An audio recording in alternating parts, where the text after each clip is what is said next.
अस्सलाम वालेकुम। क्या हाल है? सबके ठीक है? आज हमारा टॉपिक था लॉजिकल ऑपरेटर्स।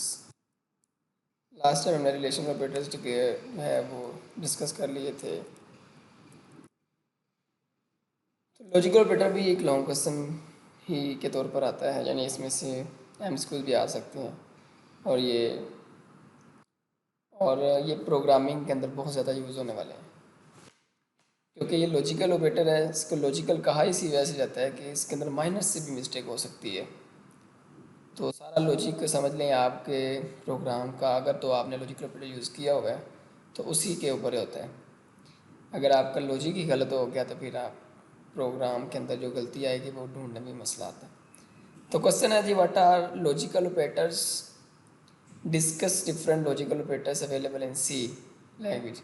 सी लैंग्वेज के अंदर कौन कौन से ऑपरेटर्स हैं वो हमने बताने हैं। Also describe the logical expression with example. जैसे हमने रिलेशन ऑपरेटर के बारे में पढ़ा, और और बाद में हमने देखा था कि उसकी लॉजिकल एक्सप्रेशन क्या होती है, सॉरी रिलेशनल एक्सप्रेशन क्या होती है। इसी तरह लॉजिकल ऑपरेटर है, उसकी का भी एक्सप्रेशन भी साथ है, और लॉजिकल ऑपरेटर के बारे में भी हमने पढ़ना है। लॉजिकल ऑपरेटर्स क्या होते हैं? यूज टू परफॉर्म या use to form more complex and use logical conditions. यानी हम रिलेशन ऑपरेटर भी यूज़ कर सकते हैं, लेकिन रिलेशन ऑपरेटर तो यूज़ होता था एक, लेकिन लॉजिकल ऑपरेटर दो रिलेशन ऑपरेटर्स के साथ यूज़ होता था। यानी एक एक्सप्रेशन लॉजिक रिलेशनल एक्सप्रेशन और लेफ्ट साइड पे हो, सेंटर में हमने लॉजिकल ऑपरेटर को यूज़ करना है, और लेफ्ट राइट साइड पे फिर एक रिलेशन ऑपरेटर हो। यानी कह सकते हैं it is the combination of two relation operators. तो इसी तरह लिखा हुआ है, कहता है टू और मोर रिलेशनल एक्सप्रेशंस आर कंबाइंड। यानी रिलेशन ऑपरेटर दो होंगे और ऑपरेटर एक होगा, उसको लॉजिकल ऑपरेटर के साथ जोड़ा जाएगा, यानी सेंटर में लॉजिकल ऑपरेटर आएंगे।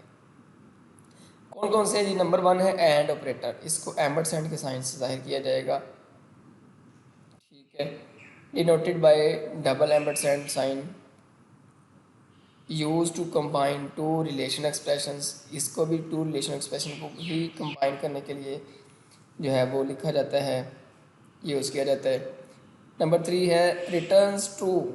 यानी ये वैल्यू कब ट्रू देगा आपको, कब आंसर 1 में, 1 क्योंकि बाइनरी लैंग्वेज है कंप्यूटर की ज़बान में, तो कब एंड ऑपरेटर 1 देगा? जब true if both expressions are true, यानी दोनों एक्सप्रेशंस ट्रू होनी चाहिए। रिलेशन ऑपरेटर की दोनों की दोनों ट्रू होनी चाहिए, राइट वाली भी और लेफ्ट वाली भी।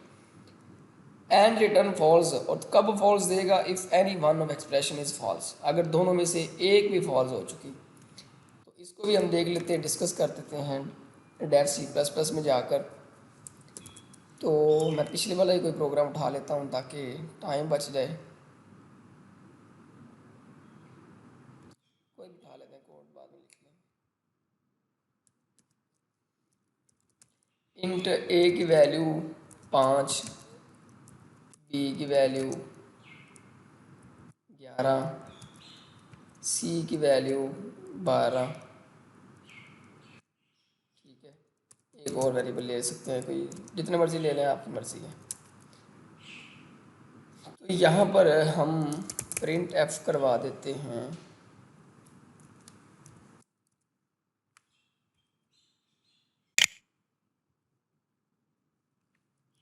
प्रिंट एफ में परसेंटेज डी आगे A is greater than B.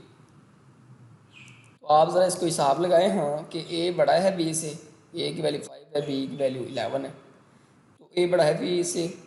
एक एंड ऑपरेटर लगाएंगे। ये कौन सी ऑपरेटर है? ये लॉजिकल ऑपरेटर है। तो यही बात हमने की है, एक लेफ्ट साइड पे रिलेशन ऑपरेटर हो गई एक्सप्रेशन उसकी, तो एक राइट साइड पे होगी। एक हम यहाँ पर लगाने वाले हैं कि सी इज़ इक्वल टू, मैं कह देता हूँ डी। सी बराबर है डी के, तो आप मुझे बताएं हाँ ज़रा कि सी बराबर है डी के, यानी 12 बराबर है 22 के। तो बिल्कुल नहीं है, यानी ये भी वह जो है वो एक्सप्रेशन फॉल्स है, ये भी फॉल्स है। हमने उसमें पढ़ा था कि ये तब ही ट्रू देता है अगर दोनों कंडीशंस ट्रू हों, दोनों एक्सप्रेशन यानी रिलेशन एक्सप्रेशन ट्रू हों। तो यहाँ पर तो दोनों ही फॉल्स हैं, तो लिहाजा इसका आंसर 0 में आना चाहिए। जैसे मैं रिजल्ट देखता हूँ इसका तो ज़ीरो में आ रहा है, यानी काम ठीक कर रहा है। अगर हम इसको मैं कह देता हूँ कि b is greater then a, अब तो बात ठीक है, b 11 है और a जो है a वो 5 है, तो ये एक ट्रू हो गई, दूसरी अभी फॉल्स ही है। अब देखते हैं क्या आंसर आना चाहिए। तो इसमें एंड ऑपरेटर में ये भी होता है कि दोनों में से एक भी अगर फॉल्स हो जाए तब भी फॉल्स में ही आंसर जाएगा, ठीक है। तो ये भी फिर भी ज़ीरो ही आ रहा है, इसी वजह से आ रहा है, ये भी काम ठीक है, यानी ये कंडीशन हमने ठीक की, ये गलत थी। तो इसको मैं अगर कह देता हूँ कि A is less than C is less than D, तो सी 12 है, तो लिहाजा ये भी कंडीशन ठीक है। अब हम देखना है कि 1 आना चाहिए हमारा आंसर, क्योंकि दोनों ही रिलेशन एक्सप्रेशन ट्रू है। तो देख लेते हैं 1 आ गया, यानी हमारा जो एंड ऑपरेटर है वो जो उसने कहा था उसी के मुताबिक ठीक काम कर रहा है कि अगर दोनों एक्सप्रेशन ट्रू होंगी तभी वैल्यू आंसर आपका ट्रू में जाएगा, अदरवाइज दोनों में से एक भी अगर फॉल्स हो जाए तब भी फॉल्स होता है, और दोनों फॉल्स होए तब तो फॉल्स होना ही होना है, ठीक है। आई होप कि आपको क्लियर हो चुका होगा। नेक्स्ट चलते हैं और ऑपरेटर। और ऑपरेटर क्या करता है जी, डिनोटेड बाय पाइप साइन, इसे का पाइप साइन भी कह सकते हैं आप, ठीक है, जो वर्टिकल लाइन है या इस तरह जो भी आप कह सकते हैं, लेकिन इसको पाइप साइन ही कहना है। तो डबल पाइप साइन यूज़ करना है, जैसे डबल एमरसन यूज़ किया था, डबल पाइप यूज़ करना है। Use to combine two relation expression, बिल्कुल एग्जैक्ट वही है कि जहाँ पर दो एक्सप्रेशन, एक राइट पे एक लेफ्ट पे होनी चाहिए, सेंटर में जो लॉजिकल ऑपरेटर हमने एंड यूज़ किया था अब यहाँ पर और यूज़ करेंगे, लेकिन फ़र्क क्या आएगा, तीसरी लाइन पे पढ़ते हैं। रिटर्न्स ट्रू, ये तब ही ट्रू देगा if either of expression is true, ठीक है, यानी कि दोनों में से अगर एक भी ट्रू हो जाए तब भी आपका आंसर ट्रू में जाएगा। And returns false if both relation expression are false, अगर दोनों फॉल्स हों तब फॉल्स होगा बस, अदरवाइज दोनों ट्रू हों तब भी ट्रू, पहला ट्रू है दूसरा फॉल्स है तब भी ट्रू, पहला फॉल्स है दूसरा ट्रू है तब भी ट्रू है, ठीक है। इसको भी हम वहाँ पे जाके देख लेते हैं कि ए की वैल्यू कहता है A is greater than B, A बड़ा 5 है और बी 11 है, ए 5 है बी 11, यानी ए बड़ा है 11 के, तो ये तो कंडीशन फॉल्स की है, मैंने जानबूझ के की है। दूसरी पे क्या कहता है कि सी इज़ लेस देन डी, यानी 12 छोटा है 22 के, तो लिहाजा ये तो बस ठीक है, यानी अब आपका आंसर किस में आना चाहिए, 1 में आना चाहिए। एक कंडीशन फॉल्स है दूसरी ट्रू है, ठीक है। तो हम देख लेते हैं कि 1 में ही आना चाहिए था, इसको क्यों नहीं आया, बल्कि हमने इसका यूज़ नहीं किया लॉजिकल ऑपरेटर, ये लॉजिकल ऑपरेटर है, ठीक है। एंटर के बटन के ऊपर बिल्कुल जो यूज़ होगा एक स्लैश लगी होगी एक वो वाला, तो आप शिफ्ट दबा कर ऊपर वाला बटन दबाएंगे तो ऑपरेटर यूज़ हो जाएगा। अब हम इसका देखते हैं, आंसर 1 हो जाएगा, ठीक है। अगर हम दोनों ही को फॉल्स करके देख लेते हैं कि A is equal to B या C is equal to D, तो अब तो दोनों फॉल्स हैं, अब आप आंसर जो है वो ज़ीरो में जाएगा, ठीक हो गया। आई होप कि आपको इसकी भी समझ आ गई होगी, ये भी आसान ही था। नेक्स्ट है नोट ऑपरेटर।